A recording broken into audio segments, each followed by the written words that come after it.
उपस्थित असलेल्या पंचक्रोशीतील सर्व खोत मंडळी, सेवेकरी, मानकरी आणि सर्व भक्तांचे मी मंदिराचे विश्वस्त डॉक्टर मिलिंद देसाई यांच्या वतीनं स्वागत करतो। डॉक्टर मिलिंद देसाई गेले 18-20 वर्ष अथकपणे या मंदिराचा कारभार अगदी एक खांबीप्रमाणे का होईना लोक म्हणतात त्याला एक खांबी सत्ता, परंतु या मंदिराचा व्याप इतका मोठा आहे आणि इतका जटिल आहे तो पार पाडणं तसं म्हणाल तर कठीण आहे, परंतु आपले डॉक्टर लिलया ते काम पार पाडत आहे आणि अर्थात आपल्यासारख्या सर्व भक्तांचे त्यांना अमूल्य असे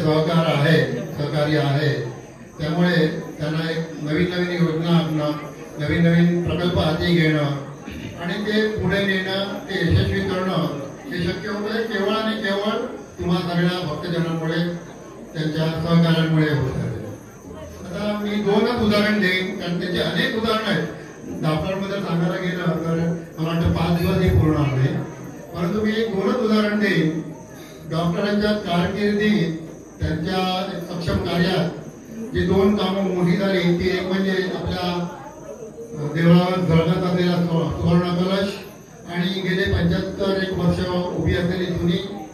निशाण काठी। ही 2 कामं खरोखर इतकी अवघड होती आणि जोखमीची होती,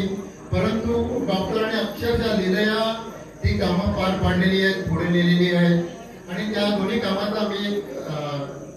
मी उपस्थित होतो, ते पाहिलं माझ्या डोळ्यांनी आणि खरोखर डॉक्टरांबद्दल बोलावं एवढंच कमी आहे। आता त्याचा पुढचा भाग म्हणजे जेव्हा डॉक्टरांच्या लक्षात आलं आपलं मंदिर हळूहळू पुढे जात आहे, सर्वदूर प्रसिद्धी झालेली आहे आपल्या मंदिराची आणि त्याप्रमाणे निधीचा देणगीचा ओघही येतोय आपल्या देवळाला, तर त्यासाठी आपण नवीन नवीन काहीतरी उपक्रम करावे म्हणून त्याच्या जेव्हा लक्षात आलं की या देवळात प्रभावळी नाहीये, का जो आपला देव इथे सभा मंडपात बसतो तर त्यांना आसन नीट नाहीये, पालखी ही जुनी झालेली आहे, तर त्यांच्या जेव्हा असं लक्षात आलं तेव्हा त्यांनी आपल्या सहकार्याच्या समोर ही गोष्ट मांडली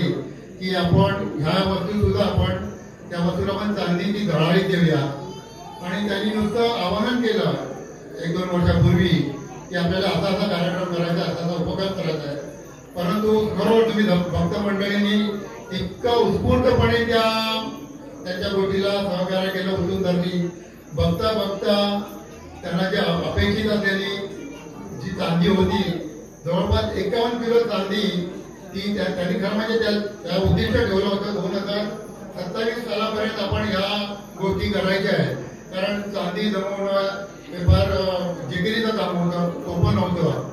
कारण आपल्यासारख्या लोकांकडनं हळूहळू मदत घेऊन ते 2027 पर्यंत आपल्याला हे उपक्रम करायचा होता असं त्यांनी तो उद्दिष्ट ठेवला होता। परंतु बरोबर तुम्ही भक्त मंडळांचे आभार मानावे तेवढे थोडे की तुम्ही सगळ्यांनी उत्स्फूर्तपणे, काही जणांनी ग्राम पासून ते काही जणांनी किलो पर्यंत ह्या देवाला चांदी अर्पण केलेली आहे, त्यामुळे ती चांदी 2027 ची वाट न बघता आताच उपलब्ध झाली आणि त्या उपलब्ध चांदीमुळे आपण ह्या ज्या गोष्टी आहेत त्या ह्यामध्ये आज आपण ह्या देवाला चांदीच्या पालखीत बसवणार आहोत। आपण ती प्रभावळी चांदीची बसवलेली आहे, आज सभा मंडपात भेटणारे आपले देव चांदीच्या आसनावर भेटणार आहेत, त्यामुळे ह्या खरोखर गोष्टी अगदी म्हणजे तुम्हाला सगळ्यांना धन्यवाद देण्यायोग्य आहेत। आता आज जो पालखी सोहळा होणार आहे थोडंसं त्यात बदल म्हणता येणार नाही, डॉक्टरांची कलाकुसर म्हणता येईल की पालखीचे बोई आहे आपल्या गावातील काजवे आणि पालखी उचलून मानकऱ्यांच्या खात्यावर द्यावी, त्याप्रमाणे आज आपण तो कार्यक्रम करणार आहोत। तेव्हा मी इथे उपस्थित असलेल्या सर्व ज्येष्ठ नागरिकांना विनंती करतो की पालखी जेव्हा आपल्याला उचलायची आहे त्यासाठी तुम्ही सर्व ज्येष्ठ नागरिकांनी पालखीजवळ येऊन उपस्थित राहावं। आणि आता पालखी परंपरेने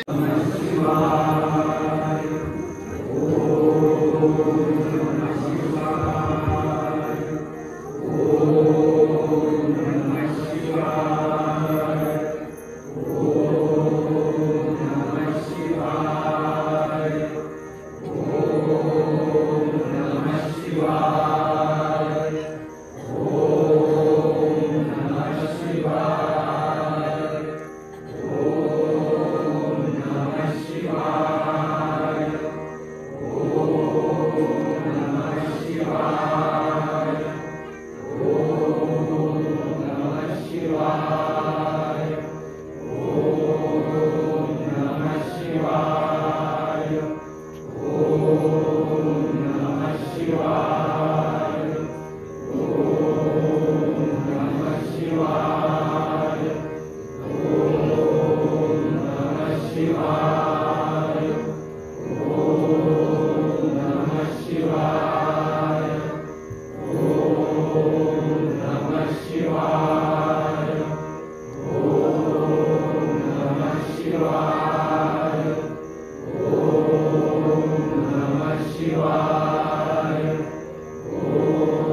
जन्म जाई वाया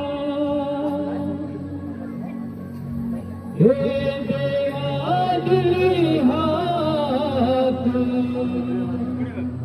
उद्धार कराया आभाळाची छाया तुझी समुद्राची माया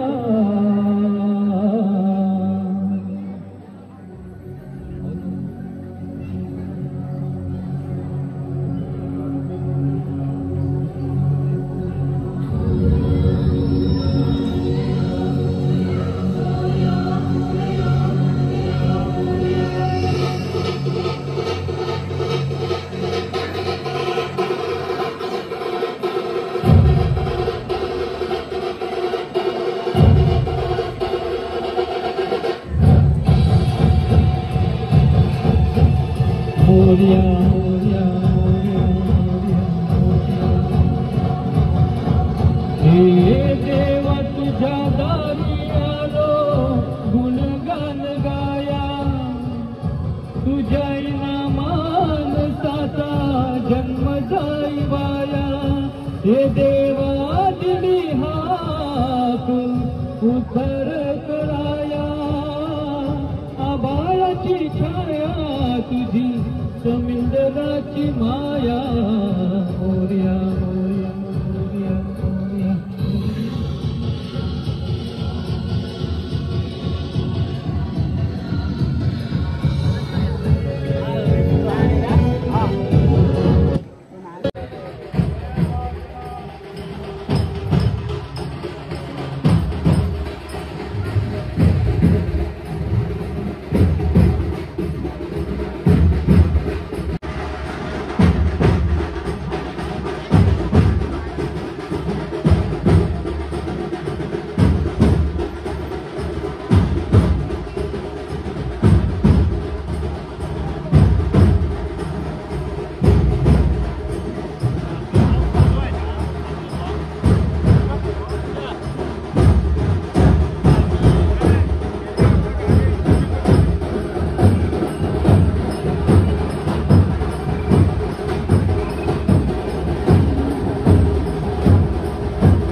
का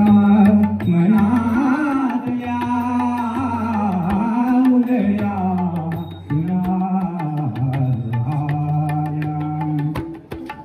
येऊ कशी निभोनी पाऊल अडगळे विरहात योय पुरात भार्या रकमा पुरात या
इब्राहिम सबे गुलाल चार तरफ चार लाल धने बेटे गुजार हाथ पे हाथ करेंगे रे घंटी सलाह इला संगा सरा माला तुरा दो रातें सोने की ड्यूटी रुपए की बिजली कपड़े लगाट चार करो को चार सबोई काबू अगर दी शाही वाले फतेह बशा निगाह जाए मेहरबान सलाम अनंत कोटि ब्रह्मांड नायक